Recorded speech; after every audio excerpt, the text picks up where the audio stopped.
Introdução à tragédia de Sófocles. Friedrich Nietzsche. Semestre de verão 1870. Introdução. Primeira aula. Édipo Rei exige, como nenhuma outra tragédia da antiguidade, uma comparação entre a forma antiga da tragédia e a moderna.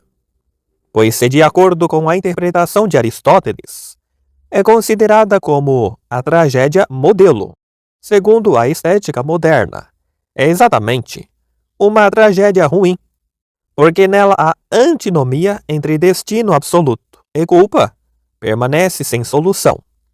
Segundo essa estética, a ideia clássica de destino sofre de uma contradição irreconciliável. A antiguidade clássica concebe um destino pré-existente, invejosamente à espreita, que não se desdobra a partir da ação humana. E Édipo Rei é o seu herói mais eloquente. A expressão mais popular dessa teoria é o termo justiça poética. Culpa e sofrimento na mesma proporção, ou seja, toda infidelidade é punição. O sentimento, enquanto se assiste à tragédia, aparenta-se ao de um tribunal. Mas, se infelicidade é punição, então a culpa deve ser imputável. Isto é, deve surgir da vontade livre, e não como consequência de determinações anteriores, de predisposições espirituais e corporais, de disposições herdadas, etc. Ou seja, não como no Wallenstein de Schiller, no qual a maior parte da culpa do protagonista gira em torno de astros funestos. Quem quiser afastar do Édipo este tipo de censura não tem outro meio a não ser procurar uma culpa no rei Édipo. Daí, os inúmeros equívocos na sua interpretação: autoexcesso, híbris, falta de medida, animosidade em relação aos deuses, farisaísmo e autossuficiência.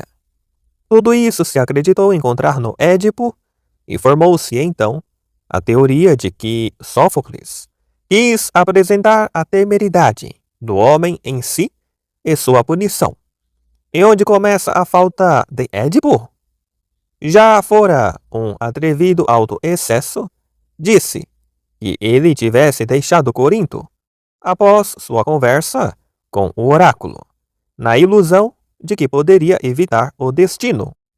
Deste modo, o sentido tão simples do Édipo, que se encontra fortalecido no Édipo em Colono, tornou-se completamente deslocado e modificado. Esta, então, apenas a alternativa de que Édipo Rei é uma tragédia ruim, porque nela o conceito de trágico não teria existido? E neste caso, trata-se de uma tragédia modelo? Aqui é permitido questionar se o conceito de trágico não seria mal interpretado, na medida em que não podemos alojar a tragédia grega nele. Em geral, este equilíbrio entre destino e caráter, punição e culpa, não é um ponto de vista estético, e sim moral, acrescido de um ponto de vista jurídico, humanamente limitado. A encenação de uma tragédia assemelha-se a um tribunal de júri. O espectador é exortado a aceitar a punição que o poeta sugere ao transgressor, a aplaudir sua súplica, a consciência de que ele mereceu e, graças a Deus, não sou como Édipo. Esconde em si um certo deleite. Por um lado, ter nas próprias mãos, pelo menos uma vez, a balança da culpa e da punição, tornando-se o executor da lei moral. E por outro lado, ver-se em destaque, belo e puro, contra um fundo obscuro. A catarse trágica seria, então, de acordo com este ponto de vista estético-moral, muito mais o sentimento de triunfo do homem justo, moderado, impassível, ou seja, se quisermos caracterizar a questão rigorosamente, o farisaísmo do filisteu. Mas esta, certamente, não é a fonte do mais sublime gênero artístico. É muito mais a disposição inteiramente não estética, porque carece de entusiasmo. Trata-se do sentimento de segurança do caracol, que, instalado em sua casa, carrega por toda parte. A musa trágica exclui o cotidiano e a tranquilidade do caracol. Como o conceito de trágico pode ser corretamente compreendido se é impossível esclarecer, a partir dele, o surgimento da tragédia? De fato, o drama nasceu uma única vez entre os gregos, pois os dramas de mistério são apenas transposições de costumes profanos para a matéria românico-germânica cristã. E exatamente aí onde o impulso trágico irrompe criativo, dever-se-ia considerá-lo equivocado? Enquanto isso, a natureza estaria muito segura no instintivo cumprimento do seu dever. Esse tema ganhou também um grande significado prático. A tragédia do destino moderna. Também aqui, o trágico se estabelece nas relações entre culpa e punição. Na noiva de Messina, a culpa não é negada, mas legada a toda uma geração. O princípio do destino é a consanguinidade, ou seja, não punição sem culpa, mas um outro culpado, o ancestral. Em Grillparzer, o ancestral também é vista como a portadora mais apropriada da culpa. A tragédia de Schiller e a de Grillparzer têm 5 atos cada uma. A reviravolta ocorre antes do começo. Na escola desses dramaturgos, o cego capricho do acaso chegou acoplado a dias e coisas funestas. O 24 de fevereiro em Werner, o quadro e o farol em Holwald. O destino é aqui absolutamente sem motivo, enquanto o drama é compreendido como algo completamente motivado. Chega-se ao ponto de vista filosófico. O idealista metafísico, que considera o indivíduo apenas como fenômeno e vê nos membros isolados somente a continuação da linhagem, e que deve avaliar toda a motivação como moral e dramática. A superior antiguidade grega tinha não no conceito, mas no instinto, a mesma crença na ideia que Platão posteriormente tornou conceitual. O indivíduo era pouco considerado, mas a linhagem, a estirpe, o estado era o universal, o verdadeiro existente. O imerecido do destino no indivíduo mereceria-lhes trágico no Édipo. O enigma no destino do indivíduo, a culpa inconsciente, o sofrimento imerecido. Resumindo, o verdadeiramente aterrador na vida humana foi sua musa trágica. Aqui, tudo se referia a uma ordem cósmica, superior e transcendente.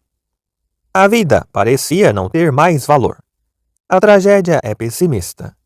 Sua mais pura expressão está nos 2 Édipos. No Édipo rei, a dissonância do ser. No Édipo em colono, a consonância. Deve-se apenas observar que Sófocles deixou de lado a ideia da maldição através das gerações. Este tipo de justificativa é de Ésquilo. Em Sófocles, o mortal cai em desgraça pela vontade dos deuses. Mas a desgraça não é punição, e sim algo por meio do qual o homem é consagrado como um santo. Idealização da infelicidade. 1. A tragédia antiga e a moderna, por meio da consideração de sua origem. A origem da tragédia antiga, a partir da poesia lírica, e a da tragédia moderna, no caso a germânica, pois a romana nasceu da tragédia antiga a partir da epopeia. Na tragédia antiga, o destaque ao sofrimento, na moderna, ao agir. Diferença entre os mistérios, as moralidades e os ditirambos. Mistérios e moralidades, desde o começo, apoiam apenas a ação, a palavra e o sentimento, e alcançam, assim, pouco a pouco, a justiça. Os ditirambos são grupos de cantores fantasiados.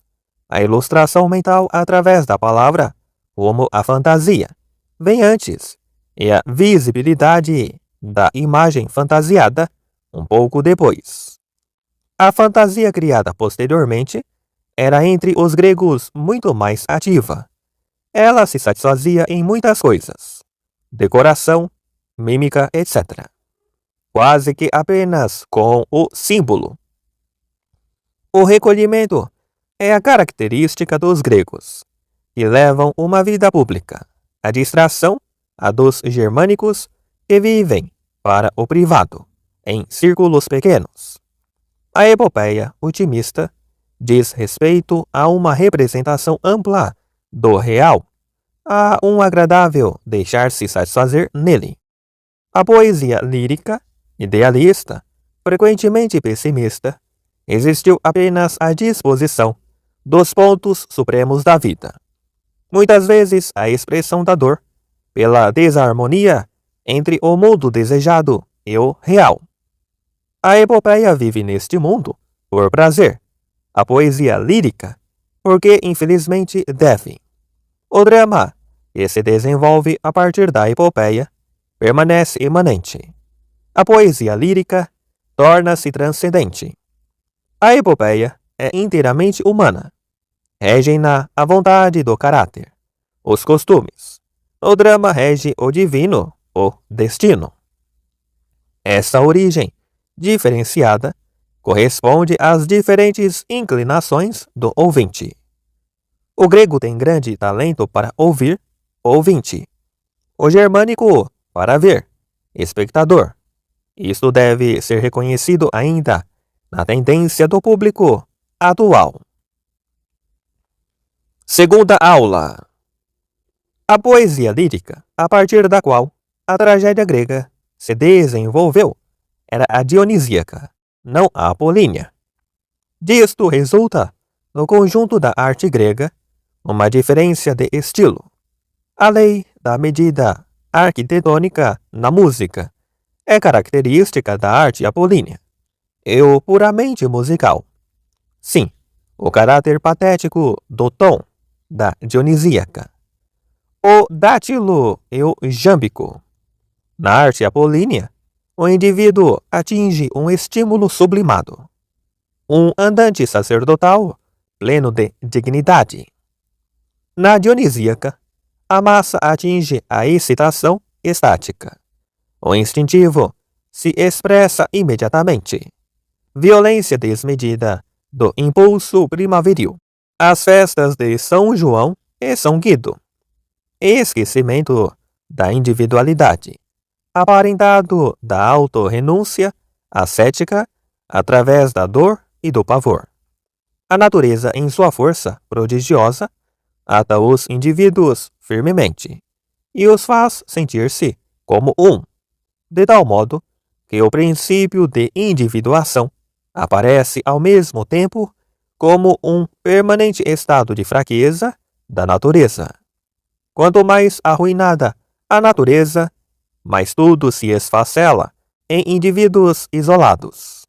Quanto mais egoística e arbitrariamente o indivíduo se desenvolve, mais frágil é a natureza do povo. O estado estático, nos festins dionisíacos primaveris, é a cidade natal da música dionisíaca e dos ditirambos, a tragédia. Na música, a natureza exuberante festeja suas Saturnálias. Na tragédia, ela almeja através da dor e do pavor o autoesquecimento e o êxtase. Aqueles que eram iniciados no culto báquico eram abalados por imagens pavorosas e tinham a alma lançada para fora de si. Neste estado, eles se transformavam em outro ser e a crença no estamento era geral. Nenhum disfarce era arbitrário. O drama era encenado sem espectadores, porque todos participavam dele. Rompia-se o principium individuationis, e o Deus Lusos libertava todos de si, transformava cada um. Os afetos se modificam no estado de êxtase. Dores despertam prazer, o pavor, alegria. O canto e a mímica de tais massas excitadas e impetuosas era algo inteiramente novo e inaudito no mundo homérico grego, algo asiático e oriental, que os gregos, com sua incrível força rítmica e imagética, ou por outra, com seu sentido de beleza, domaram até produzir a tragédia, como também domaram o estilo dos templos egípcios. Foi o povo apolíneo que arremessou o instinto superior no rochedo da beleza. O fato de que lidamos com um prisioneiro mostra-no a grande cautela e o rigor da regra dramática, a permanência do materialismo mítico, o número exato de coreutas e de atores, a moderação no fruir nesses dionisíacos dias de festa expõe o quanto esse elemento seria perigoso, o quanto os mais perigosos poderes da natureza, ao mesmo tempo, a pantera e o tigre, conduziriam o carro de Dioniso. A ideia trágica é a do culto dionisíaco, a dissolução da individuação em uma outra ordem cósmica, a iniciação na crença, na transcendência através dos terríveis meios geradores de pavor da existência. A culpa e o destino são apenas tais meios, tais máquinas. O grego queria fugir completamente deste mundo de culpa e do mundo do destino. Sua tragédia não consolava com o mundo após a morte. Porém, momentaneamente, abre-se aos gregos a contemplação de uma ordem das coisas totalmente transfigurada. A mesma sensação que temos diante de uma tragédia esquiliniano-shakespeariana. Só que nunca devemos desejar que o próprio poeta diga o que é em nós o efeito trágico. Mas os atenienses o fizeram abertamente, quando não coroaram Édipo rei. Eles ouviam simplesmente os golpes orgiásticos dos tímbalos, o selvagem guinchar das mênades. Todavia, queriam também que Sófocles lhe dissesse que vira Dionísio. O velho Sófocles se pronunciou no Édipo em Colono, tal como Eurípides nas Bacantes, sobre o que na tragédia liberta do mundo. Eurípides como uma espécie de retratação, na medida em que ele mesmo se deixou esquartejar como Penteu, o sensato racionalista, opositor do culto a Dionísio. Em geral, é admirável a ação do helenismo na espiritualização do festim dionisíaco, quando se compara com o que surgiu da mesma origem em outros povos. Tais festas são antiquíssimas e encontráveis por toda parte, na Babilônia com o nome de sácias. A completa liberdade da natureza era restaurada por 5 dias. Todas as relações sociais e políticas eram rompidas. Uma grande festa de liberdade e igualdade, na qual as classes servis recebem de volta seu direito original. Estrabão chama as sácias de festas báquicas. Entre babilônios, armênicos, persas, a mesma festa, comparável às Saturnálias, Florácias Nonae Caprotinae dos Romanos, uma festa de escravos em Creta. A festa de escravas lídio-esmirnianas da Eleutéria. A festa aos Zeus Pilórios da Tessalônica. Mas em todas, o foco é a liberação sexual, a destruição da família por meio das cortesãs. A imagem das orgias dionisíacas oferece o equivalente disso, tal como Eurípides projeta nas Bacantes. Aqui conta o mensageiro que, ao seguir montanha acima com seu rebanho, no calor do meio-dia, avistou 3 coros de mulheres deitadas recatadamente no chão ou apoiadas nos troncos dos pinheiros. E de modo nenhum, como ao contrário do mensageiro, diz Penteu. Mas, embriagadas pelo jarro de vinho, de tal modo que partiram sozinhas, lúbricas, ao som da flauta. Depois, a mãe de Penteu começa a dar gritos de alegria para afugentar o sono. As moças se erguem, um modelo de nobre decoro. Moças, mulheres jovens e velhas saltam. Os cabelos ondulados deixam-se cair nos ombros. Vestem a pele de corça, apertando laços e fitas. Cingem o colorido tosão com serpentes que lhes lambem os rostos com intimidade. Algumas tomam nos braços corças e jovens lobos selvagens e os amamentam. Colocam grinaldas de hera, ramos de carvalho e briônias. Uma toma o tirso, bate no rochedo, de onde imediatamente jorra água. Uma outra golpeia o chão com o bastão e o deus faz jorrar uma fonte de vinho. Outras arranham o chão apenas com a ponta dos dedos, e leite branco, como neve, borbulha. Doce mel goteja dos ramos de hera, etc. Ou seja, um mundo totalmente encantado. A natureza festeja sua reconciliação com o homem. Tudo é estático, e neste caso, digno e nobre. Este é o mais forte antagonismo, a expressão asiática da festa dionisíaca. Também, nossos carnavais são tais festas primaveris, com data um pouco antecipada por motivos religiosos. 2. A música na tragédia O Dithirambo.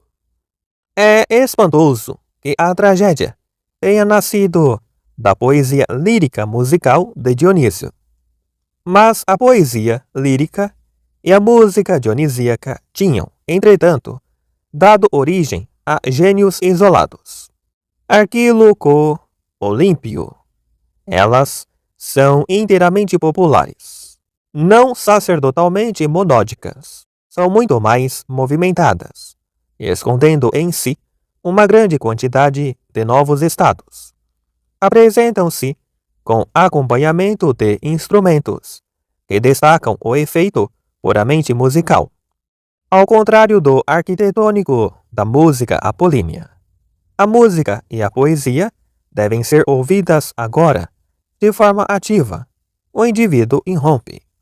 Anteriormente, havia corporações poético-musicais, cuja atividade era dirigida para festas religiosas, e faziam disso um negócio. Elas se mudavam de sua cidade natal, ora para esta, ora para aquela festa religiosa. O tipo se completa em Píndaro, caráter objetivamente sacralizado de tais corporações. Com Arquíloco, a subjetividade começa a se expressar liricamente. A canção popular, com ele, se consuma. O caráter da poesia compreende a vida social.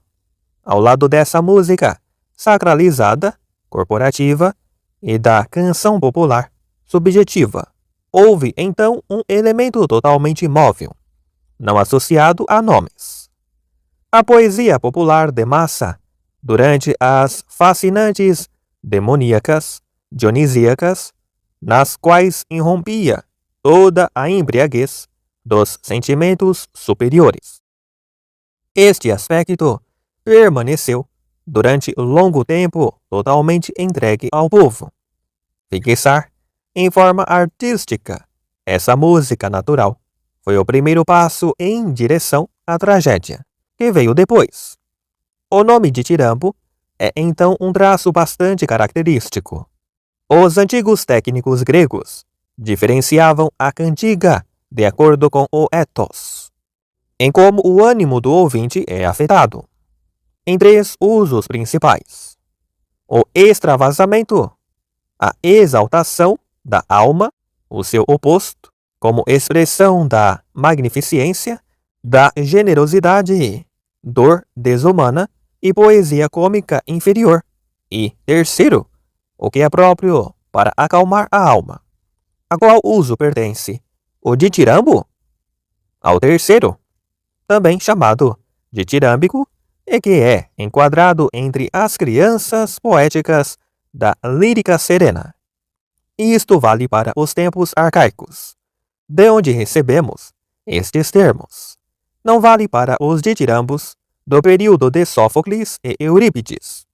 Esta impetuosa poesia lírica de massa foi imitada, de início, apenas de modo muito alusivo, simbólico, a partir do Deus exuberante. Fez-se uma rija figura de madeira. Vê-se novamente que era um temor que se ficava diante deste elemento advindo da natureza e que apenas de forma decente e sóbria era imitado. Terceira aula. O ditirambo era o meio artístico de dominar e domar a condição da poesia popular dionisíaca. O comedido Apolo venceu e reconheceu até mesmo a música de flauta. Foi uma vitória sagaz, à custa de concessões. Quanto mais a tragédia se desenvolve, mais livre fica nela o elemento dionisíaco. Fórmula muito importante. Na tragédia, Dionísio renasce e aqui também é Lusus, o deus livre de seus grilhões, ou seja, não como uma necessária imitação da natureza, mas como convém a um povo de artistas, inicialmente por uma dominação cautelosa da natureza. E pouco a pouco, a semelhança dos retratos torna-se perceptível, embora sempre com tintura idealista. Para além desta ideia, está a imagem ideal de Dioniso e das bacantes. Por meio da prepotência, da reflexão e do sacratismo, começa, então, um atrofiamento do dionisíaco na tragédia. Mas o ditirambo vivencia uma nova forma de desenvolvimento fora da tragédia, após ter sido retirado dela. Aqui, ele atinge completamente a Saturnália desta festa primaveril estática. Em Filoxeno de Cítera e Timóteo de Mileto, exilado por uma música instrumental ricamente desenvolvida. Fórmula conclusiva: o Lá maior de Beethoven. 3. O público da tragédia. O ditirambo é canto popular, e na verdade, principalmente, das camadas inferiores. A tragédia sempre conservou um caráter puramente democrático, pois ela surgiu do povo. Primeiro, por um desenvolvimento crescente. Ela também se tornou uma tragédia da corte, por exemplo, com Arquelau. Do mesmo modo, na Espanha e na Inglaterra, o teatro surgiu de origens inteiramente populares e tornou-se, pouco a pouco, teatro de corte. Na França, o drama medieval desapareceu junto com o dialeto. Corneille se assenhoreou do palco por caminhos puramente eruditos e transportou para ele a forma acabada espanhola. A infelicidade consiste no fato de que a tragédia clássica, desde o princípio, é tragédia de corte e nunca reencontrou uma base popular. A farsa popular alemã foi enterrada pela Reforma. Por fim, tentativas isoladas de alguns eruditos até Lessing. Agora, a influência de Shakespeare. Durante muito tempo, o teatro grego correu o risco de tornar-se teatro da corte, quando Pisístrato, por motivos políticos, voltou seu interesse para as representações populares de Tespes. Solon, opositor sério, pergunta a Tespes se ele não se envergonha de apresentar mentiras diante de tais pessoas. O legislador diz: se elogiarmos a peça, considerando-a honrosa, logo introduziremos a representação teatral na vida prática. De fato, Solon assistiu com Pisístrato à consequência prática da arte teatral. Quarta aula. O estado de espírito do ouvinte era solene. Tratava-se de um culto. Originalmente, todos participavam. Rara disposição para a festa. Sentimento matinal, manifestamente alegre, sem delicadezas e princípios teóricos. Reunião total do povo, que reencontrava seus representantes no coro e seu ideal nos heróis, que era habituados a entender tudo politicamente, como homens políticos por excelência. Tudo concorria para dispor a devoção. O largo círculo de 20.000 espectadores, acima o céu azul. O coro entrando com coroas douradas e vestimentas caras. O palco arquitetonicamente belo. A reunião entre arte mímica e arte poético-musical. O estado de espírito do espectador exerce a maior influência no desenvolvimento do teatro. Na época clássica, da tragédia francesa, era usual que os nobres tivessem seus lugares nos dois lados da cena e deixassem aos atores não mais que 10 passos para a encenação. Para agradar a esse coro, não se muda a ornamentação. Todos os efeitos teatrais necessitam da distância, e por isso eles se tornam impossíveis. A tarefa era tornar eficaz um quadro, mesmo quando fosse observado ao microscópio. O palco torna-se formalmente a antessala. Daí, a primeira regra principal. O medo do ridículo é a consciência do trágico francês, Schlegel. Muito pior era no tempo de Shakespeare.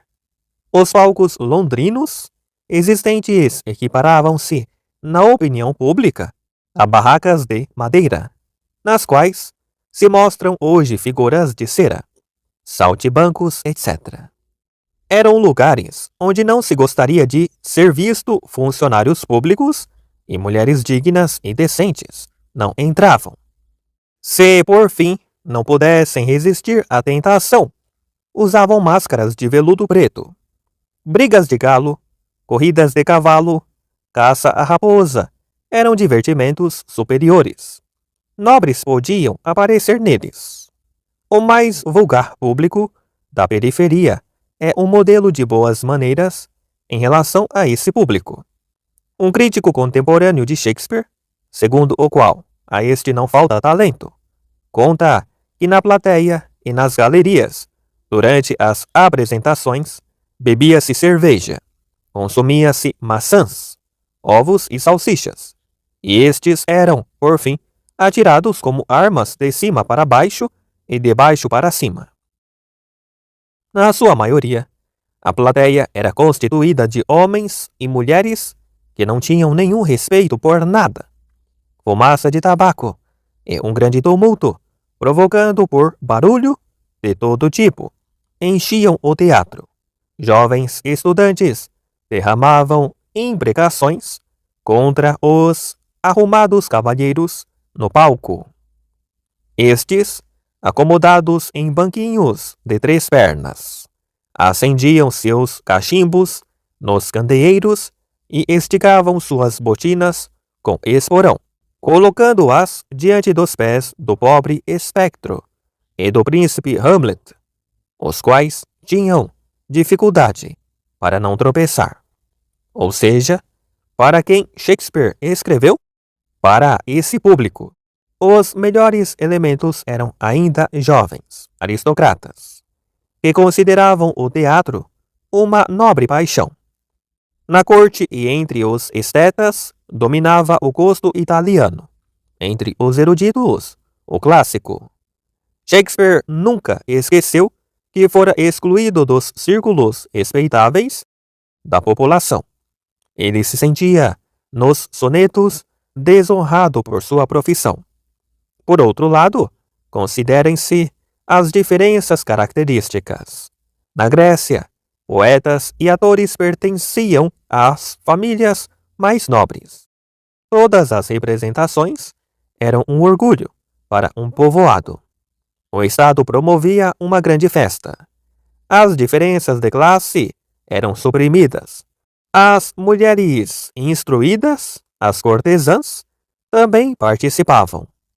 O todo em unidade com a religião popular, com o sacerdócio. Nunca se esperava ganhar dinheiro. A ação acontecia ao ar livre, a apresentação à luz do dia, como no Tirol. Na época de Shakespeare, acontecia à tarde. A burguesia almoçava por volta de 11 horas e jantava às 18. Nesse intervalo, acontecia a representação. Poucos autores, máscaras, nenhuma caracterização individual, colossal dimensão do palco, donde muito mais plasticidade e lentidão. Cenas tranquilas. O andante dominava. Unidade das artes, na suprema plenitude da arte. Nem tudo desmoronara ainda. O artista nasceu, o homem com órgãos transfigurados. O ofício do poeta trágico, com suas 5 virtudes, tinha seu modelo no cidadão ateniense, que era em uma só pessoa político, soldado, magistrado e comerciante. 4. A estrutura do drama. A diferenciação se mostra maior na diversidade do material dominado. Entre nós, um romance dramatizado. Na Grécia, um hino dramatizado. Os acontecimentos na tragédia antiga se passam segundo nosso critério, em um único ato, e de fato no quinto, recolhimento, concentração, aprofundamento, por um lado, e distração, acumulação de coisas interessantes, por outro. Isto corresponde ao fato de que para o público grego, a tragédia é um culto, para o moderno, uma nobre paixão. A meta na tragédia grega é a grandiosa impressão patética e altamente musical, enquanto na inglesa é a ação rápida e crua. Na tragédia grega, a ação é um meio para a meta, na inglesa, a própria meta. Na tragédia grega, uma ação esclarece e prepara uma cena patética. Na inglesa, o sentimento lírico é quase ocasional e episódico, jamais o ponto culminante. Tudo isso se esclarece em 2 aspectos. 1. A simplicidade da estrutura da tragédia antiga em comparação à moderna. E 2.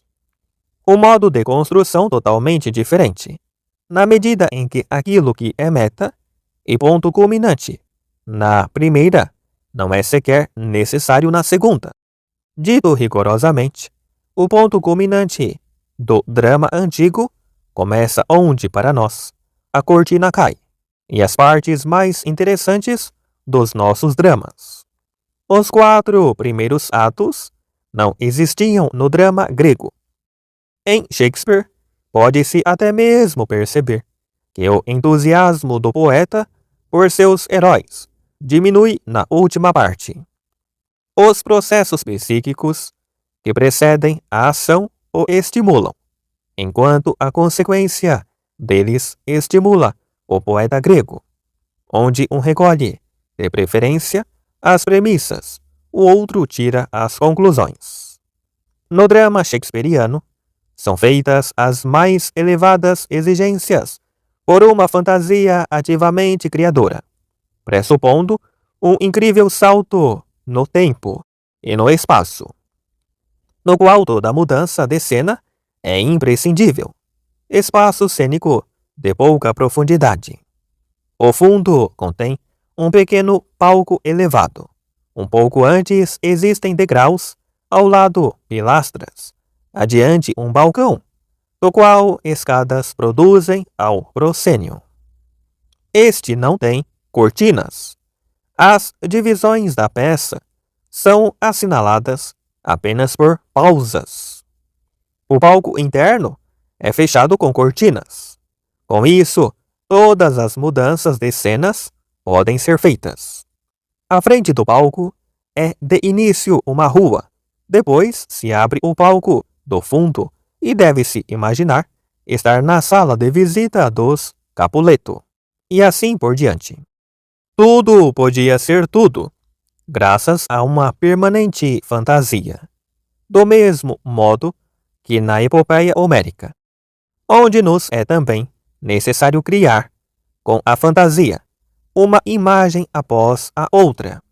Essa progressiva tensão da fantasia não era conhecida pelos gregos, nas suas tragédias. Nestas, todas as imagens são perceptíveis. Agora, para se aprofundar, é necessário interiorizar. Entre os gregos, o efeito de uma sequência de imagens. Entre nós, uma peça musical. Os pontos culminantes, ou seja, as grandes cenas patéticas, eram naturalmente atribuídos de início ao coro. Depois, quando se percebeu que o indivíduo, como ator e cantor virtuoso, pôde ainda elevar o pathos para além do coro, atribuiu-se ao ator o efeito principal, na sua maioria, cantos que vinham da cena. Agora, o coro ganhou uma nova posição. A força natural dos antagonismos se legitima e torna-se, em Sófocles e Ésquilo, a partir do impetuoso coro dionisíaco, o espectador idealizado, o sereno representante do ponto de vista geral. Assim, os cantores do coro assumiram também um pathos inferior, para não tornar inconsequente a representação do coro. Eurípides conduziu conscientemente o coro para uma região amena dos sentimentos e também utilizou uma música fraca que lhe correspondia, o que Aristófanes lhe censurou. Em Ésquilo e Sófocles, existe, por vezes, uma incongruência no coro, entre os grandes cantos e o diálogo. Com isso, o lugar dos cantos foi deslocado, enquanto originalmente eles eram o aspecto principal, no qual os episódios eram preparados. Tornaram-se, pouco a pouco, entreados musicais. Prólogo, coro, episódio, coro, episódio, coro, episódio, coro, ou seja, 4 etapas. Paulatinamente, 5 etapas. Prólogo, 3 episódios, êxodo. Em Aristóteles, o coro e a música do coro já são ornamentos. Quinta aula. A proveniência, diferente da epopeia e da poesia lírica, esclarece também a unidade superior da tragédia antiga e a inferior da moderna. Na epopeia, esta unidade não existe. Para ela, o baixo relevo é a forma que lhe corresponde. Ele é limitado. Como diz Schlegel, deixa-se prolongar para frente e para trás. E por isso os antigos escolheram, de preferência, objetos que se deixavam estender indeterminadamente. Procissões sacrificiais, série de lutas, danças, etc. Em superfícies ovaladas, em vasos, nos frisos de uma rotunda, fizeram baixos relevos, nos quais as duas extremidades podem ser deslocadas pela curvatura, e enquanto uma nos aparece prosseguindo, a outra desaparece. Como na leitura de Homero, os hinos homéricos igualam-se a este andar em círculo. O que está diante de nós permanece. O que antecedentemente e o consequente desaparecem. A unidade do baixo relevo, ou seja, a unidade cíclica, é totalmente diferente da unidade dramática. Esta, que parece uma criação teórica, nada mais é do que uma consequência natural. Para tornar claro um drama grandiosamente patético, insere-se a menor proporção de ação que possa ainda explicá-lo. Esse era o primitivo significado dos episódios, que são apenas um meio, e estão apenas de passagem. A exigência da menor medida era a consequência mais simples. Como se quer ouvir o pathos e não ver a ação. Mas é preciso ver a ação para ouvir o pathos. Opta-se por se limitar à menor medida de ação. Assim, surgia entre o pathos e a ação uma relação altamente tensa, tal como aquela entre efeito e causa. A ação acontecia apenas para esclarecer o pathos. Isso assumiu, inicialmente, uma forma necessária. O rigor da relação entre causa e consequência não era o resultado de uma teoria estética, mas uma certa reação contra a representação de ações, premissas e pressupostos. Mas este rigor é idêntico à unidade que foi exigida da obra de arte, em primeiro lugar por Aristóteles, enquanto uma unidade da epopeia e do romance, num rigoroso sentido dramático. Jamais existiu e também não é encontrada em Píndaro. A fórmula é a mais rigorosa necessidade, nenhum traço abundante, nenhum arabesco. Os grandes artistas riem de uma tal teoria. O criador de uma grande obra de arte sabe quantos de seus traços não têm o caráter da necessidade lógica. Entre os gregos, até antes de Eurípides, domina a unidade.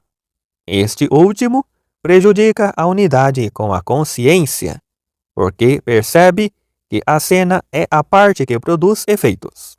Enquanto a totalidade não chega à consciência de ninguém, entre mentes, mudara-se o gosto. Não se queria mais, na tragédia, apenas o pathos, mas também as ações.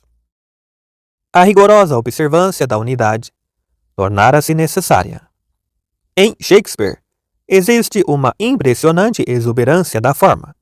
O romance, a epopeia, é que são dramatizados. Shakespeare trabalhou cena por cena, dividiu a cena em partes, nos casos em que estas colidiam, sacrificou a totalidade em nome do pleno efeito do detalhe.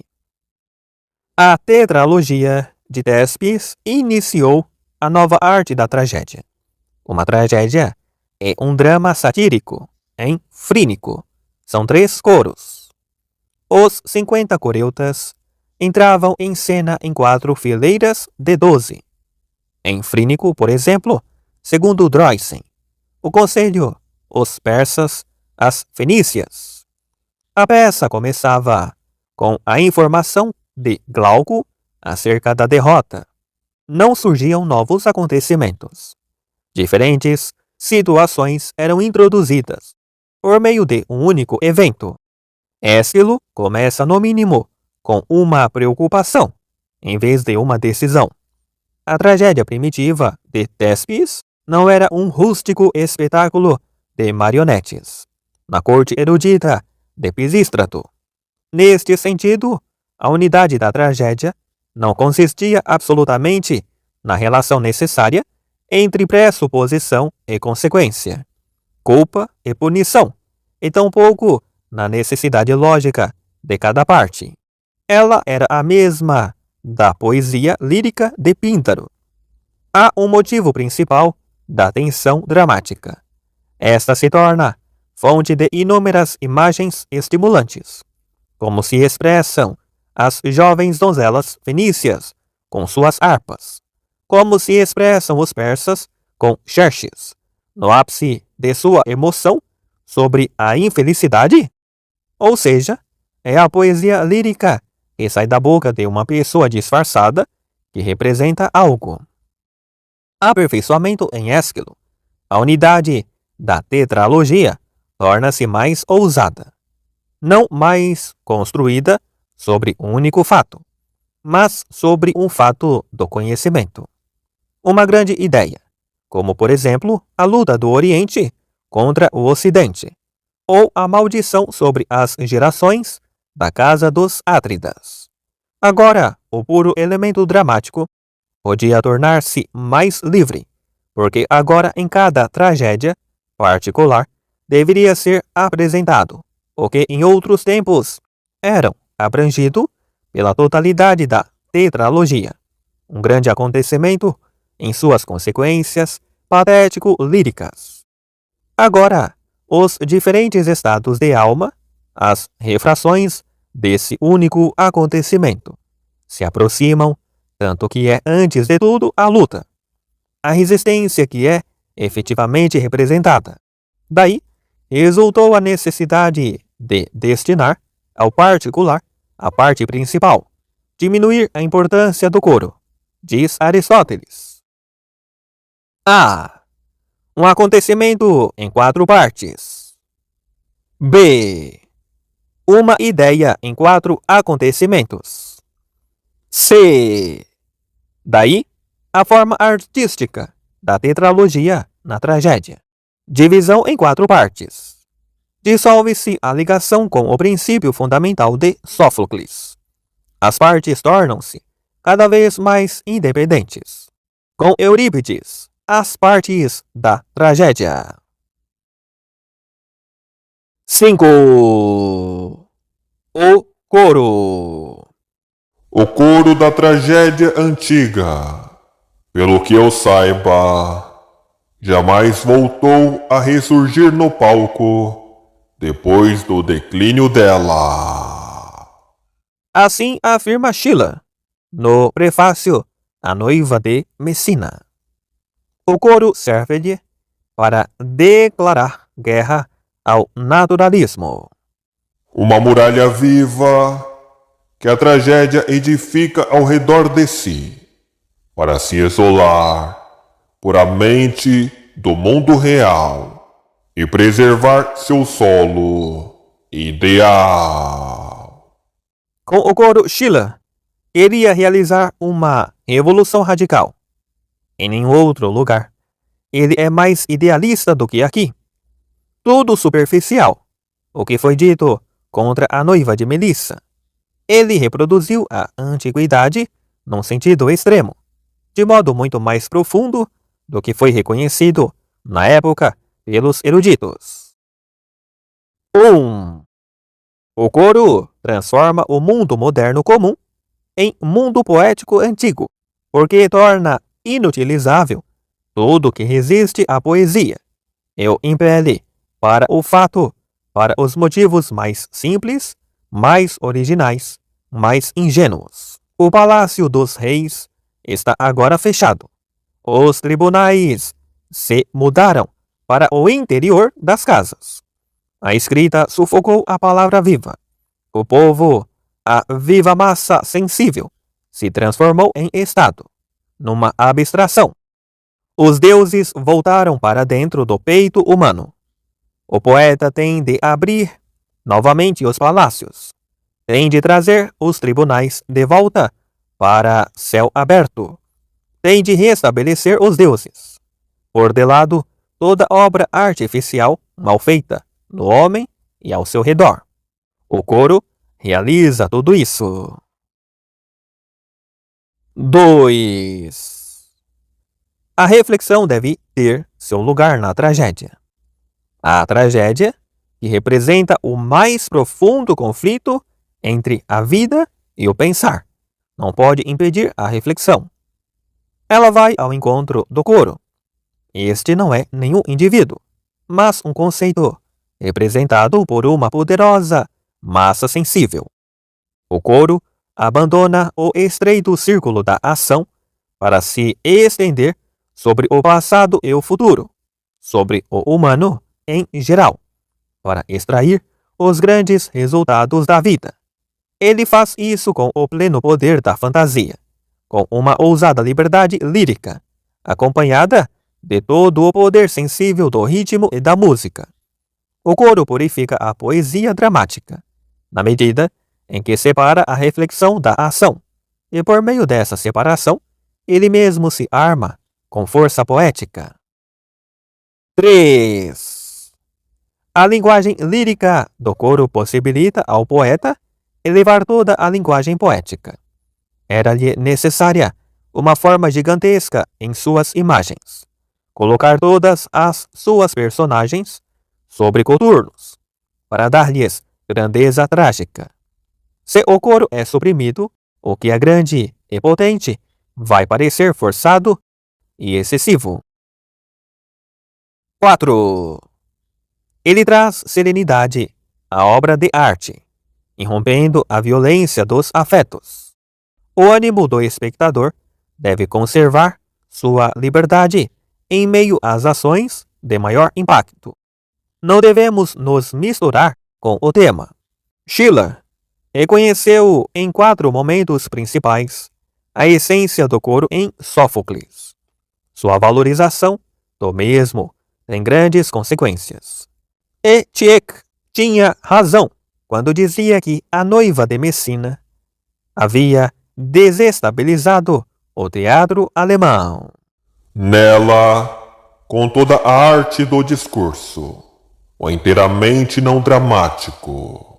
Sim, o impossível é elevado a princípio fundamental do verdadeiro drama.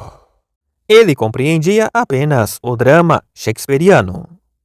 Ação, caráter, motivos e verossimilhança são tratados como tão incômodos e supérfluos quanto o nacional, o tradicional. O mundo poético é restaurado com o coro. A tragédia é depurada, na medida em que a reflexão é banida do diálogo. Ela é posta sobre coturnos por meio da existência de um ser supranatural, altamente patético. Ela suscita uma contemplação estética involuntária, na medida em que não nos fundimos com o tema. Em outras palavras, o coro é o idealizável da tragédia. Sem ele, temos uma imitação naturalista da realidade. A tragédia com coro nasceu em uma realidade transfigurada, na qual os homens cantam e se movimentam ritmicamente. A tragédia sem coro nasceu da realidade empírica, onde se fala e anda. Censurou-se Schiller por ter criado na Noiva de Messina apenas uma sequência de cenas sem movimento. Mas a criação de grupos plasticamente serenos foi precisamente uma consequência do coro e algo próprio da tragédia antiga.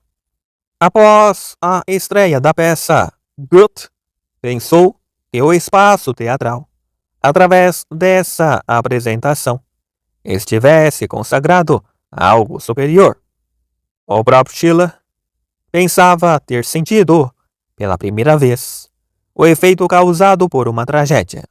Ele escreve a Humboldt: O Senhor julgará então se eu, como contemporâneo de Sófocles, também poderia, pelo menos uma vez, ter recebido um prêmio.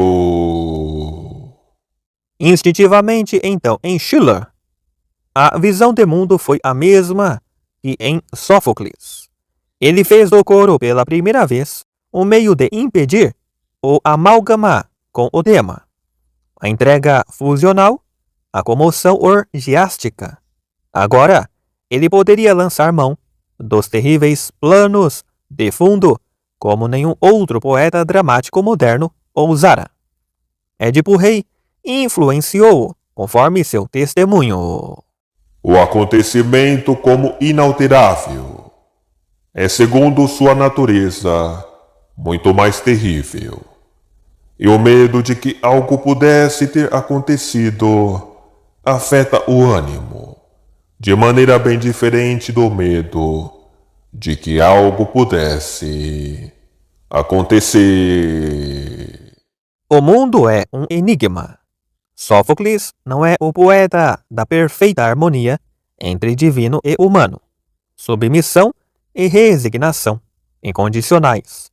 Eis sua doutrina. 6. O tema da tragédia antiga. Sexta aula. Não existe invenção inteiramente livre. Até o Anteu de Agatão, muito menos na tragédia burguesa, menos ainda no drama histórico, surgido do saber histórico e pressuposto por ele, representação do passado nacional. Aqui falta, quase completamente, a distinção conceitual entre mito e história. Às vezes, ela aparece acoplada ao passado recente. A queda de Mileto e as fenícias de Frínico e os persas de Ésquilo. O tema deve ser primeiramente nacional, em segundo lugar, bem conhecido, ou seja, não se tinha em vista atrair o interesse através da introdução de fatos novos, de enredos complicados. O prólogo de Eurípides fala muito claramente sobre isso.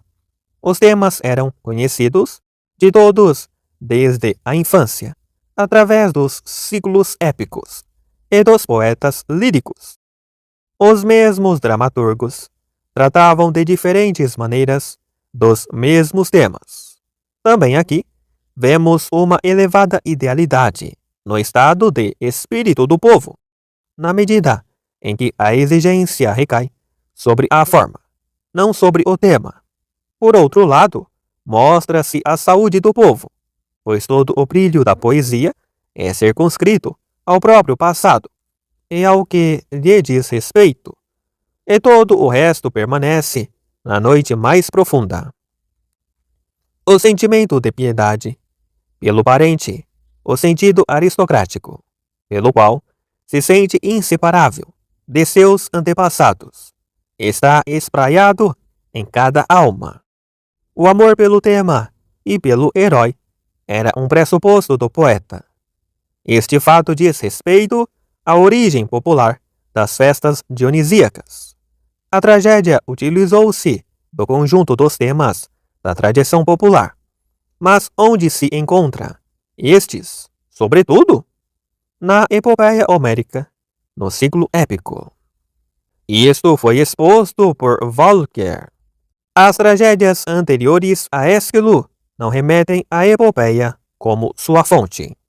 Mas comparando-se Ésquilo ao ciclo épico, compreende-se então em que sentido ele chamava sua obra de uma migalha da mesa de Homero. Há também testemunhos de que Sófocles se regozijava com o ciclo épico.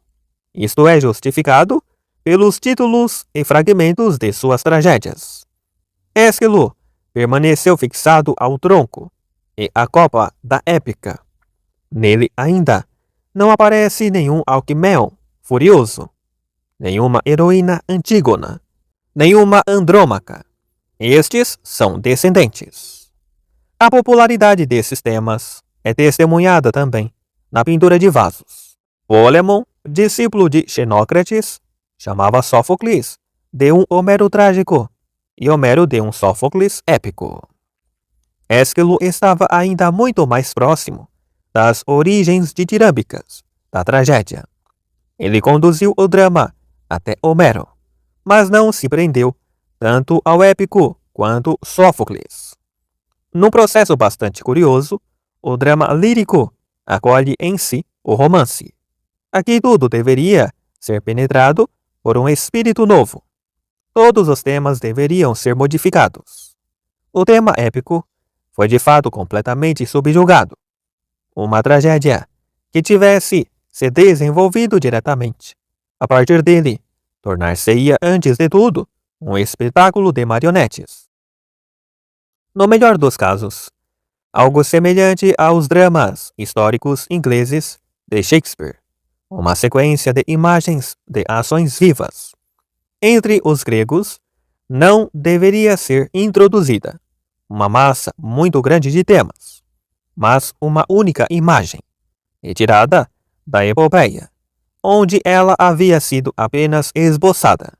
Deveria ser introduzida com as cores mais fortes.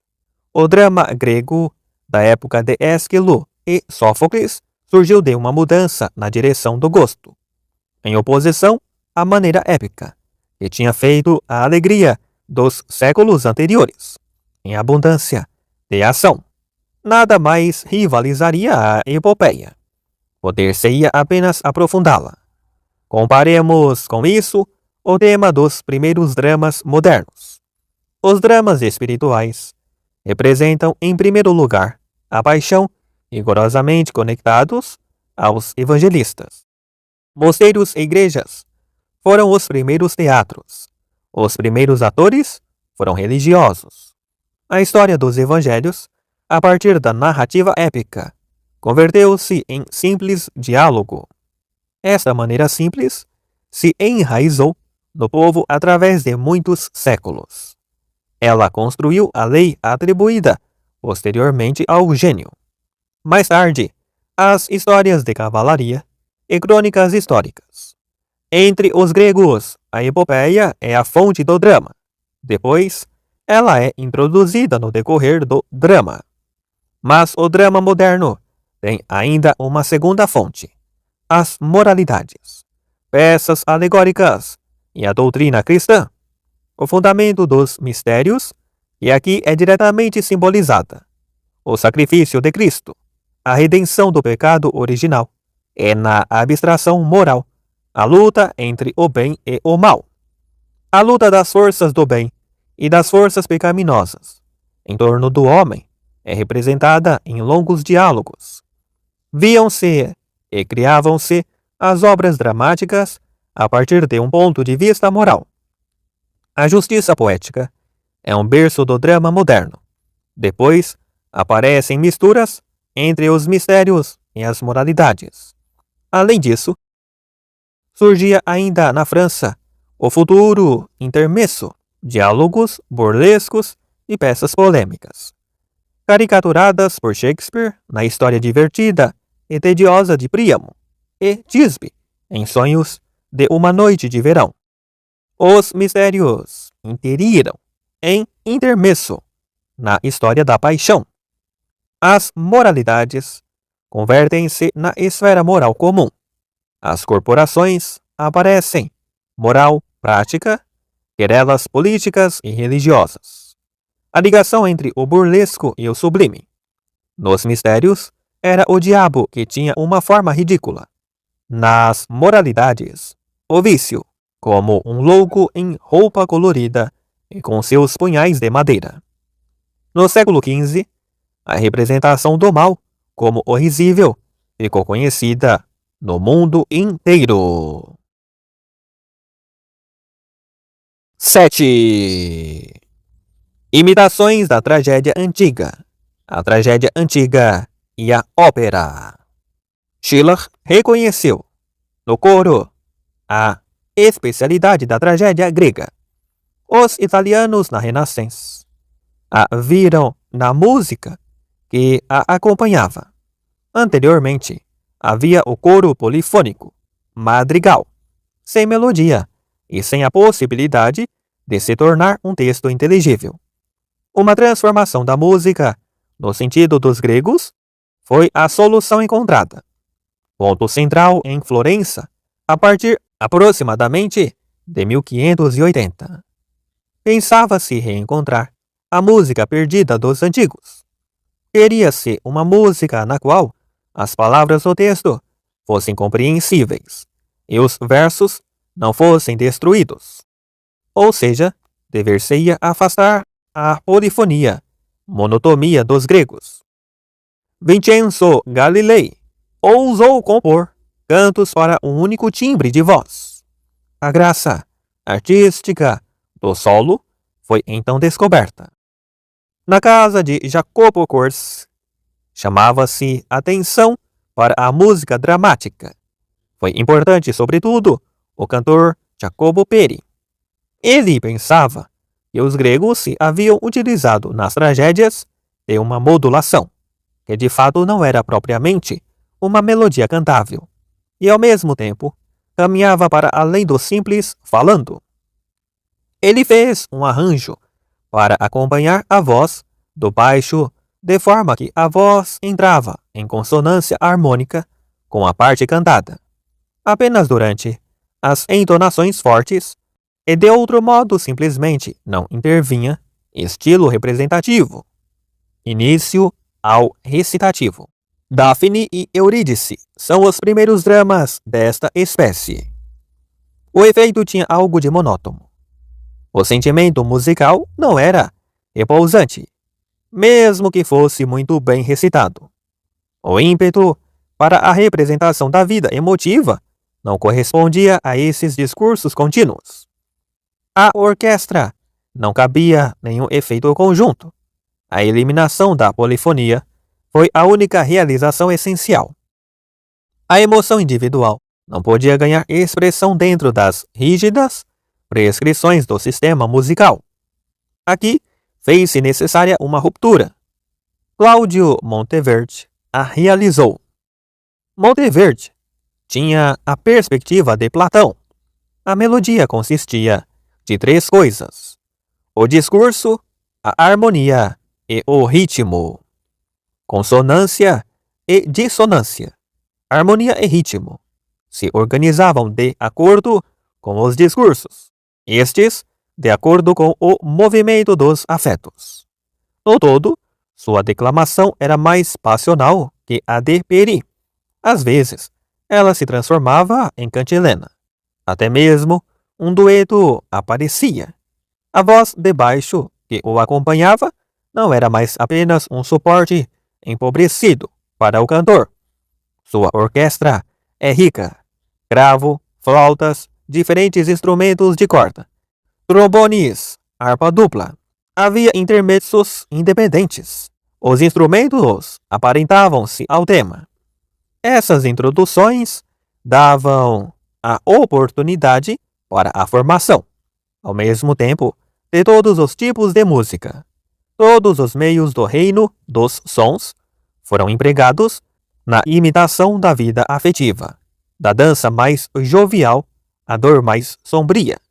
A música tinha um objeto de infinita riqueza. Sétima aula. Do mesmo modo, o modelo antigo ainda teve duas ressonâncias. Em Gluck, que privilegia o princípio da acentuação diante do melódico e anseia pelo retorno à verdade, da expressão natural, e depois, mais recentemente, em Wagner, que, além da mesma direção, apresenta ainda a antiga reunião entre compositor e poeta. Os esforços contrários mostram usualmente um salto para o outro extremo. Os italianos, na sua exclusiva preferência pela área, e a oposição de Rousseau a Gluck, os esforços para retomar os antigos no campo da música vão além do princípio de que a música no drama, em oposição à música absoluta, pode ser apenas meio para um objeto, qual seja o de apresentação do drama, e não um objetivo em si mesma. A ópera comum, não depurada por meio do modelo antigo, representa um gênero artístico obscuro, pois ora o elemento dramático, ora o musical prevalece. Segundo Mozart, a poesia é a filha obediente da música. O que se procura atenuar, de modo desajeitado, referindo-se ao Estado constitucional, toda a clara prática dos antigos, que como povo artístico desprezava a mistura de estilo, impulsionou a música moderna. O renascimento da antiguidade descobriu a música como meio de expressão do sentimento humano. A perspectiva era a de restituir a arte musical, o efeito ético e estético sobre a formação, o seu significado cultural para o povo inteiro, em oposição à música dos críticos. O povo foi novamente chamado para julgar. Os compositores conquistam uma meta, expressar sentimentos, enquanto os antigos não podiam nem pensar nisso. 8. A importância dos três poetas trágicos na antiguidade. Do mesmo modo que Sófocles introduziu uma nova forma de tragédia, assim parece que Eurípides, desde o começo, seguiu seu próprio caminho. Ao lado deles, Ésquilo teve grande influência durante 12 longos anos, até que foi vencido pelo jovem Sófocles. Antes que Eurípides aparecesse, Sófocles dominou o palco juntamente com Ésquilo durante 15 anos, até que Eurípides venceu o concurso de tragédias pela primeira vez. Entre seus contemporâneos, os mais importantes foram Aristarco, Ion e Aqueu. Quando Agatão nasceu, todos esses três já tinham iniciado suas carreiras. Ele venceu 11 anos antes da morte de Eurípides. Muitos poetas trágicos aparecem depois de Eurípides. O total domínio abre parêntese. Quanto mais havia poetas trágicos, mais se falava de domínio, fecha parênteses. Dos três, abre parênteses. Pausanias os chamava de os que se mostram, os visíveis, fecha parênteses. Já era reconhecido nas Rãs, 40 anos antes da lei de Licurgo e da construção das estátuas.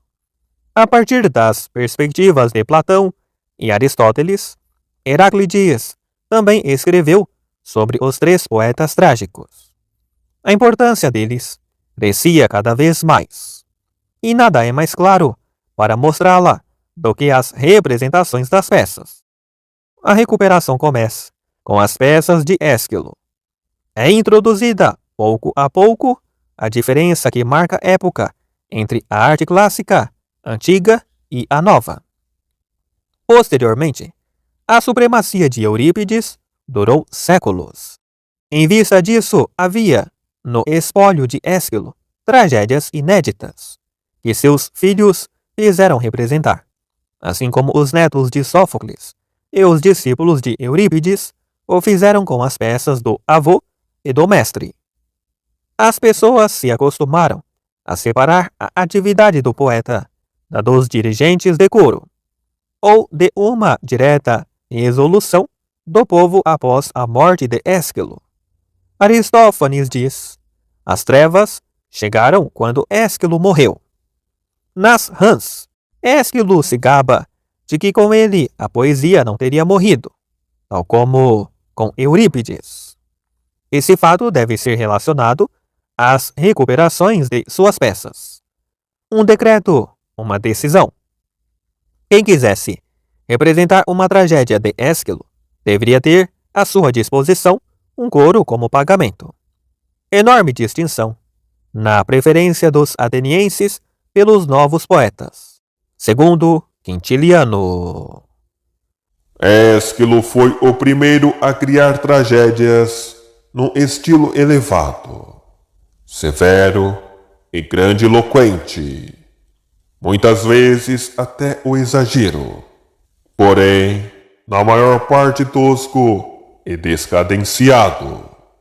Por esse motivo, os atenienses permitiram aos poetas posteriores que apresentassem nas competições as peças dele emendadas, e muitos foram, desse modo, premiados.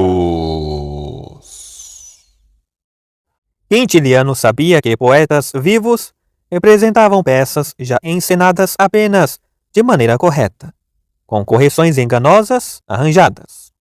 Mas não sabia o verdadeiro motivo pelo qual os atenienses queriam rever as peças de Ésquilo. Ele confunde segundo Valcar, repetição por causa de um fracasso e repetição por fascínio. Contra Valcar, deve-se contrapor o Prometeu.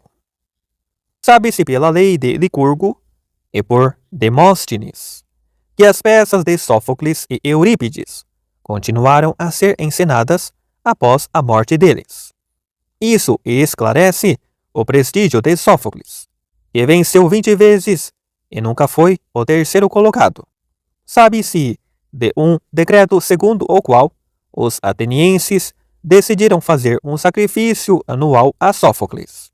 Com isso, constituiu-se uma característica que diz respeito inteiramente à tragédia. Na época das rãs, a massa já começava a preferir Eurípides. Queria-se ressuscitar Dioniso.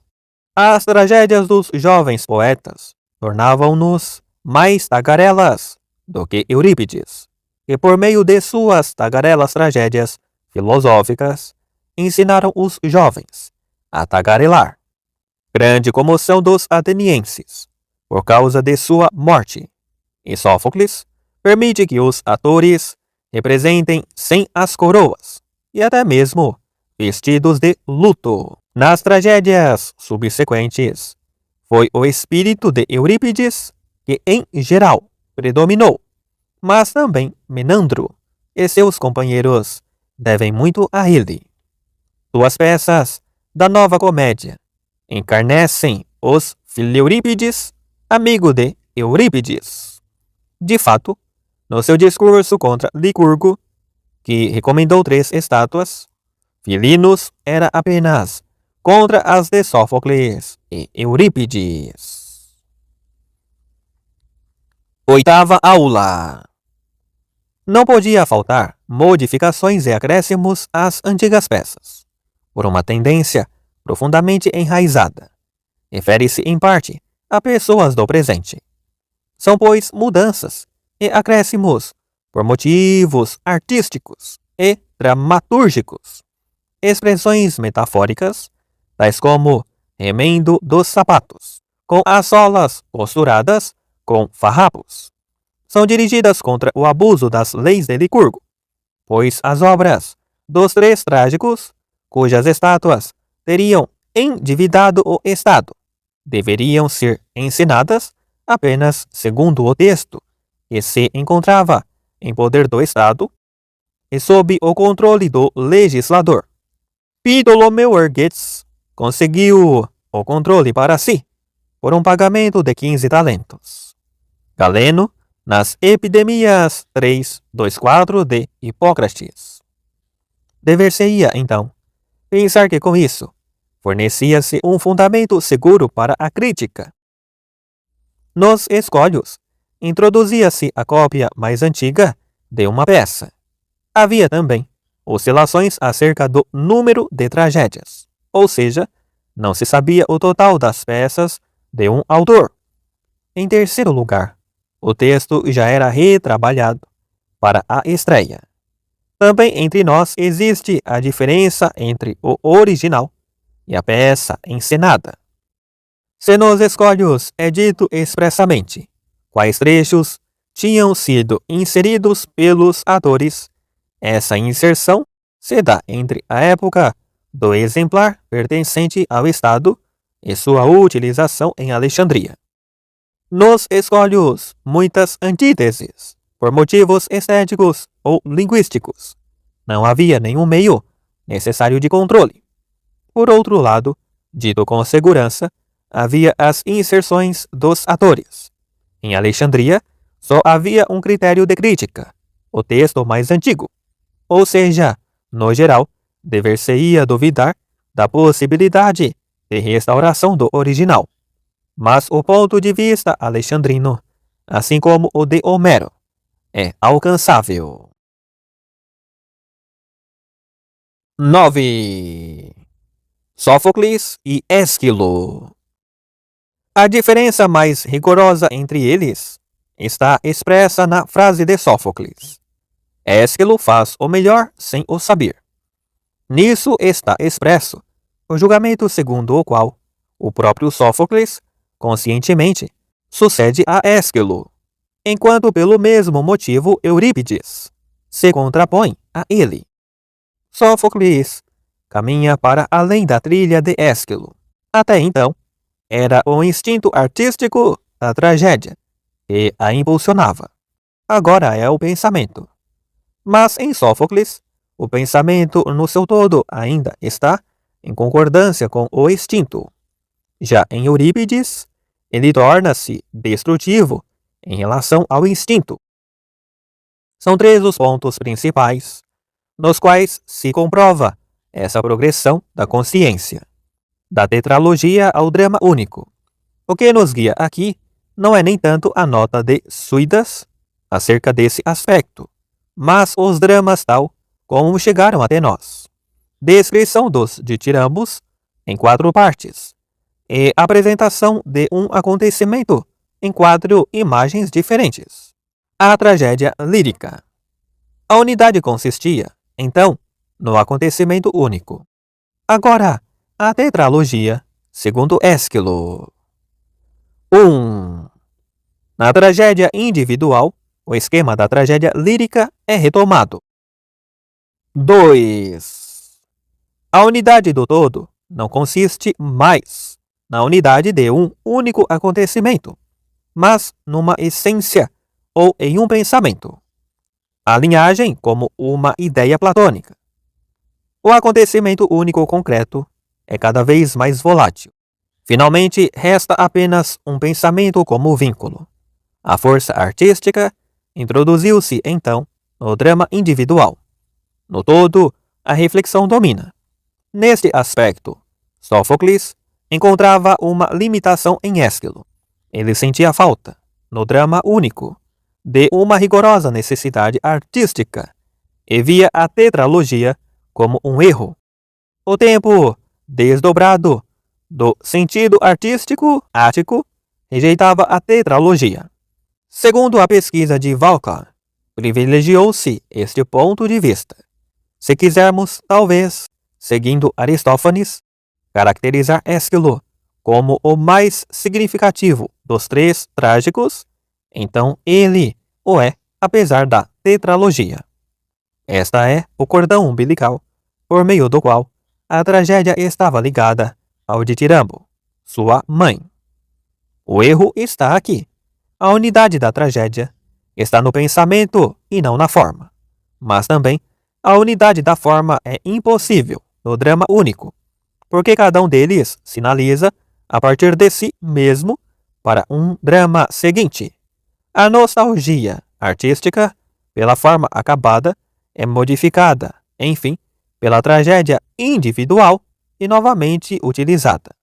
Ao final, não se vê a forma completa, mas os fios pensados que entrelaçam as partes.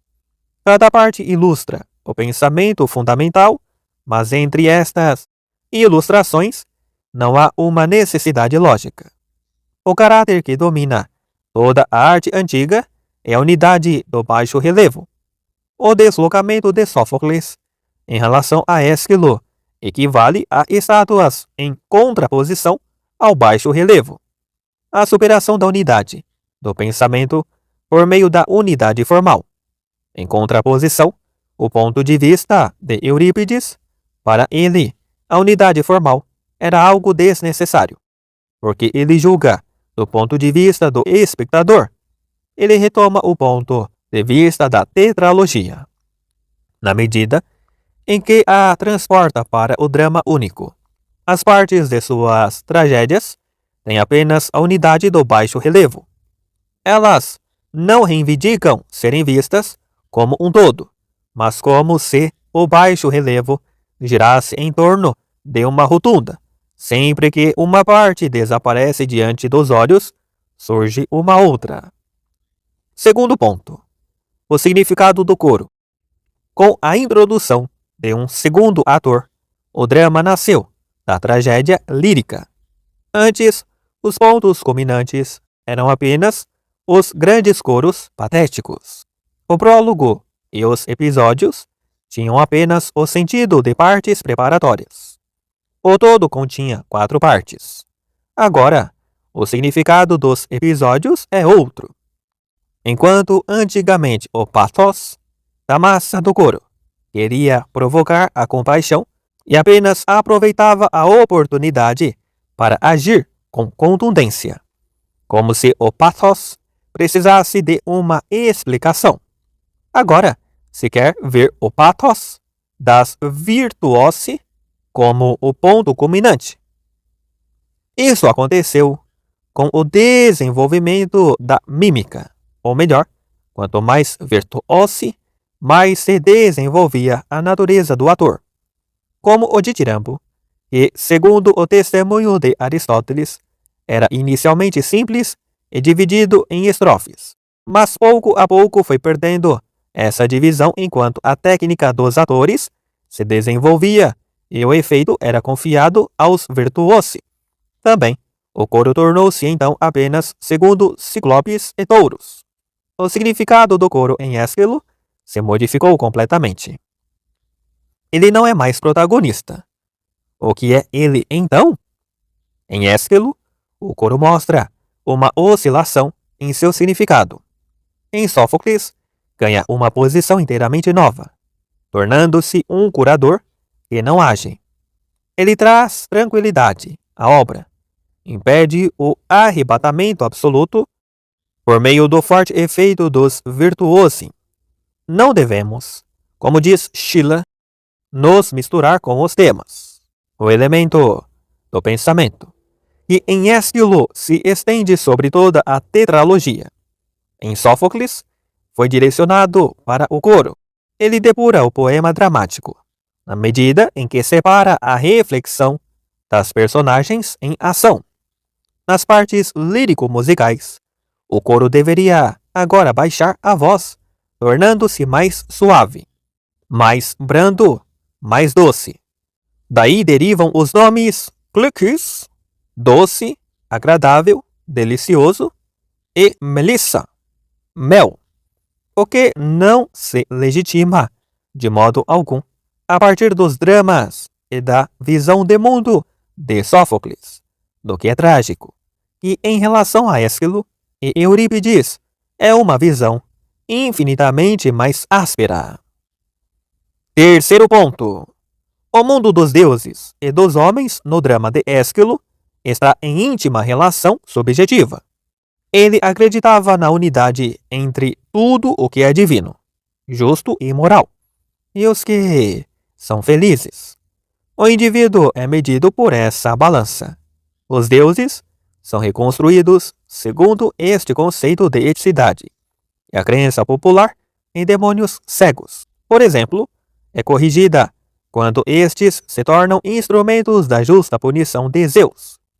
A ideia primitiva da maldição das gerações é despida de todo o caráter hereditário, pois o indivíduo não tem nenhuma necessidade de sacrilégio, e cada um pode escapar dele. Ésquilo acreditou poder reconhecer na existência apenas uma tendência ao sacrílego. Em todos estes aspectos, Sófocles reabilitou o ponto de vista do povo, e com isso atingiu o ponto de vista propriamente trágico. O ponto de vista de Ésquilo é ainda o épico, ou seja, é inteiramente imanente, e se dá por satisfeito com isso.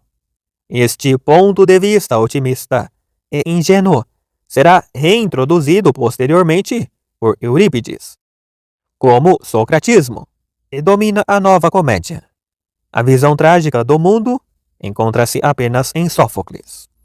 O destino imerecido parece-lhe trágico. Os enigmas da vida humana, o verdadeiramente aterrador, era sua musa trágica. A catarse aparece como o sentimento necessário de consonância no mundo da dissonância. O sofrimento, a origem da tragédia, transfigura-se nele.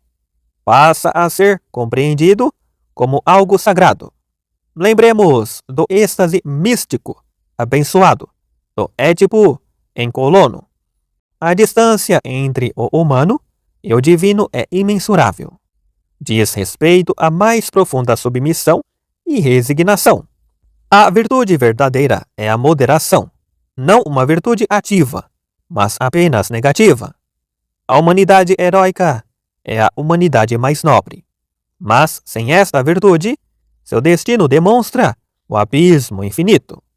Raramente há uma culpa, apenas uma falta de conhecimento acerca do valor da vida humana. Nona aula. Detalhes da vida de Sófocles, não no Laurentianum. Ele aprendeu a tragédia com Ésquilo e introduziu inúmeros elementos novos nas peças, suprimindo de início o papel do poeta, por ter uma voz fraca, pois antigamente o poeta representava a si mesmo. Ele aumentou o número de coreutas de 12 para 15 e inventa o terceiro ator. Separação entre ator e poeta. Separação entre o dirigente do coro e o poeta, desde a morte de Ésquilo. O aumento da importância do ator e do coro aconteceu, sem dúvida, ao mesmo tempo desse aumento. Entretanto, resultou uma depreciação do significado do coro. No início, um ator para 12 coreutas. Depois, um ator para 6 coreutas. E então, um ator para 5 coreutas. Devido a essa separação, foi introduzido o virtuosismo, e por isso o Logos se tornou cada vez mais protagonista. Nesse caso, Sófocles está no caminho de Ésquilo. No teatro, ele celebra a ausência de poder da profissão, não o desprezo por ela. Outros talentos, como Tamíris e Nausicaa. O jogo de bola é uma parte da dança, assinalada pelos belos movimentos, talvez o drama satírico Nausicaa. Ésquilo como mestre. Lessing duvida disso. Ele não quer investigar alguns detalhes técnicos. Aqui que se poderia, em geral, ensinar na arte dramática. Por isso, Lessing nega que tenha havido princípios gerais na época de Ésquilo. Logo, Ésquilo não poderia ensinar algo que ele próprio não aprendeu. Ele não estudou o drama. Chegou a ele instintivamente. Também não transformou sua capacidade natural em ciência. Daí, a repreensão de Sófocles. Como Sófocles poderia aprender com ele uma coisa que ele faz sem saber que o faz? Mas se qualquer dúvida acerca da incapacidade do mestre Ésquilo não é legítima, então Lessing exige uma justificativa histórica. Quando da primeira apresentação de Sófocles, este se indispõe com Ésquilo, que deixa Atenas. Se o mestre tivesse sido superado nessa primeira tentativa pelo discípulo, seria um fato tão extraordinário que Plutarco não o teria esquecido. Em todo caso, é válido dizer acerca desta primeira apresentação que Sófocles se mostrou como imitador do estilo de Ésquilo, à sua própria maneira. Testemunho importante, ele confessa ter imitado Ésquilo. Ele aprendeu a tragédia com Ésquilo, talvez signifique apenas: Ésquilo era seu predecessor e ele o imitou. Nos grandes períodos da história da arte, é um hábito dos discípulos imitar o mestre e então, pouco a pouco, desenvolver seu estilo pessoal. Deve-se perguntar apenas se o ele aprendeu deve ser entendido no sentido pessoal. Ésquilo não é, naturalmente, um professor de estética. E é apenas isso o que Lessing afirma. Por outro lado, seria totalmente descabido que não houvesse entre grandes artistas uma relação, seja de mestre e discípulo, seja de rivalidade. A vitória nada prova. O embate denota apenas a simultaneidade de dois talentos, mas não descrédito ou ciúme. Então podemos dizer que Sófocles, no primeiro período, imitou Ésquilo, que ele honrava como mestre, e não houve entre eles nenhuma relação pessoal? A viagem de Ésquilo, motivada por irritação, pode fazer parte, com razão, das anedotas dos peripatéticos. Se toda a viagem fosse feita por causa de uma irritação, por grande fidelidade à pátria, então toda irritação produziria uma viagem. E aqui se presumiu a irritação. Na verdade, ninguém deveria ter ficado mais orgulhoso com a vitória de Sófocles do que Ésquilo. Essa relação de piedade foi descrita por Aristófanes em As Rãs. O fato de ter lutado contra ele não cortou as relações. Sófocles assume o lugar de honra de Ésquilo como poeta trágico. Estende-lhe amigavelmente a mão e o abraça, enquanto Ésquilo se dispõe, com prazer, a acomodar-se no lugar ao meu lado. Sófocles dá-lhe a primazia. Apenas contra Eurípides, Sófocles usará seu privilégio. 10. Sófocles e Eurípides. De acordo com o primeiro escólio das Fenícias, era uma opinião antiga dizer que havia rivalidade entre Sófocles e Eurípides. Talvez tenha havido, no fim da vida de Sófocles, uma aproximação. No mínimo, no fim da vida, ele mudou seu drama em alguns aspectos, à maneira de Eurípides. Quando a notícia da morte de Eurípides chegou a Atenas, trajes de luto sem a coroa. 10ª aula. Com Eurípides, há uma ruptura no desenvolvimento da tragédia. A mesma ruptura que, por essa época, se mostra em todas as formas de vida. Um poderoso processo de esclarecimento quer mudar o mundo de acordo com o pensamento. Tudo o que existe sucumbe a uma crítica devastadora, porque o pensamento ainda se desenvolve unilateralmente. O poeta trágico, que sempre foi considerado mestre do povo, transmite-lhe esta nova educação. O impulso é dado por Eurípides, e de início, como Sócrates, volta-se contra a simpatia popular e no final a conquista. A tragédia de Eurípides é o termômetro do pensamento estético e ético-político de sua época, em oposição ao desenvolvimento instintivo da arte antiga, que chegou ao seu final com Sófocles, uma figura de transição, pois seu pensamento ainda se move na trilha dos instintos. E neste sentido, ele é seguidor de Ésquilo. Com Eurípides surge uma cisão, ponto de vista sem consideração ou piedade para com o antigo. Onde lhe parece necessário criticar o antigo, ele o faz com uma clareza desavergonhada, como, por exemplo, com relação ao coro. Este, embora já contradizendo sua época não poética, não foi eliminado. Eurípides o utiliza, sem mascará-lo, artisticamente, como Sófocles o fizera. Ora, entre as músicas, ora, entre as falas. Nunca como queria Aristóteles, um elo do todo. Nele, o cantado aparece sem nenhuma relação próxima com o decorrer da ação, como em outras tragédias. A partir de Agatão, Canta-se canções intercaladas com a ação.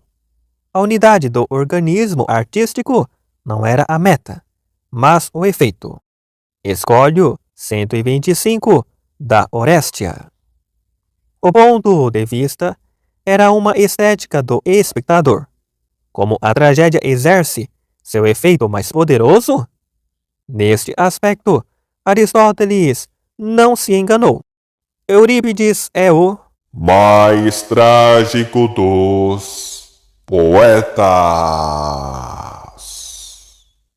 A transformação da felicidade em infelicidade, como consequência de um erro, tornou-se nele o ponto de partida habitual.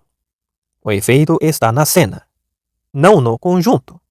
Por isso, uma composição rígida não é necessária. Significado do prólogo para o efeito. No início, a história preparatória era satisfeita na exposição. O necessário em si, feio, era artisticamente mascarado. Agora, ela é dita antes como um programa. Primeiro se aprende, depois se sente o efeito. Lessing reconheceu corretamente este aspecto e defendeu Eurípides. A exposição, de modo algum, deixa de existir. Ela acontece após o prólogo, o que é um meio significativo para estabelecer de antemão, para todos os espectadores, a interpretação do tema, onde há ou não divergência.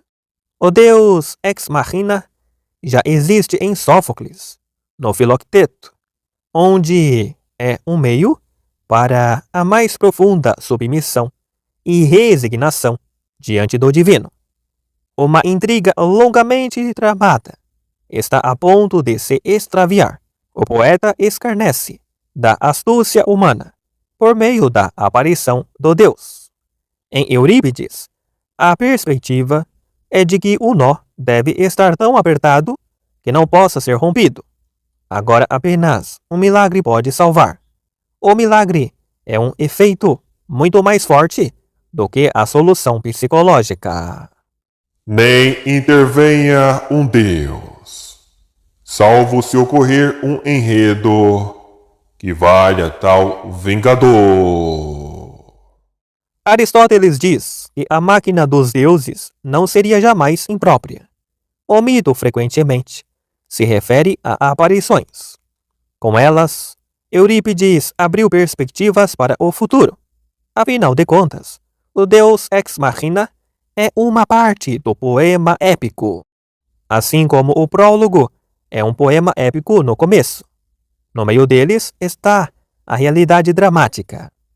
Assim como Sófocles deslocara a reflexão para o coro, a fim de depurar o poema dramático, Eurípides deslocou a história existente exterior ao drama para o prelúdio e o epílogo do drama.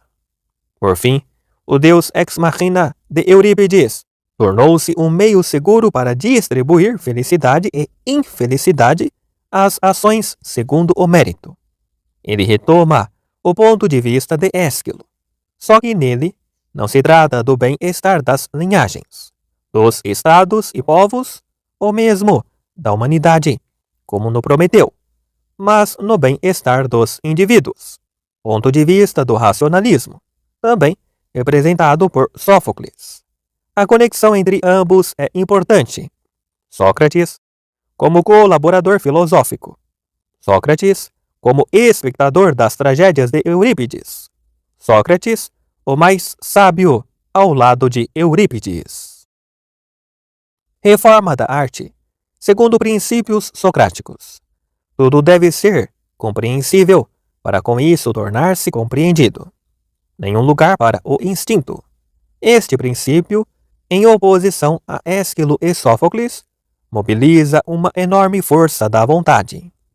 A crítica, feita por Aristófanes nas Rãs, não invalida o cerne mais íntimo da reforma de Eurípides. Em todo caso, na época, ele já havia triunfado e apenas os representantes dos bons velhos tempos o rejeitavam. Eurípides se vangloriava por seus êxitos. O povo aprendeu a falar e filosofar com ele. A tragédia perdeu seu efeito explosivo. É reconhecida a predileção apaixonada dos poetas da Nova Comédia. Por exemplo, Menandro e Filemão, por ele. Na intriga e no tom burguês, Eurípides é também o precursor direto da Nova Comédia. Um povo imaginário, os Abdéritas, caía apaixonado por Andrômeda. Aqui se encontravam efeitos de eco, petrificações por meio de medusas, transfiguração de Perseu entre as estrelas. O ator Arquelaus. Luciano, de História Conscribenda 1, O culto a Eurípides. É o mais antigo e o que mais se expandiu até Schlegel.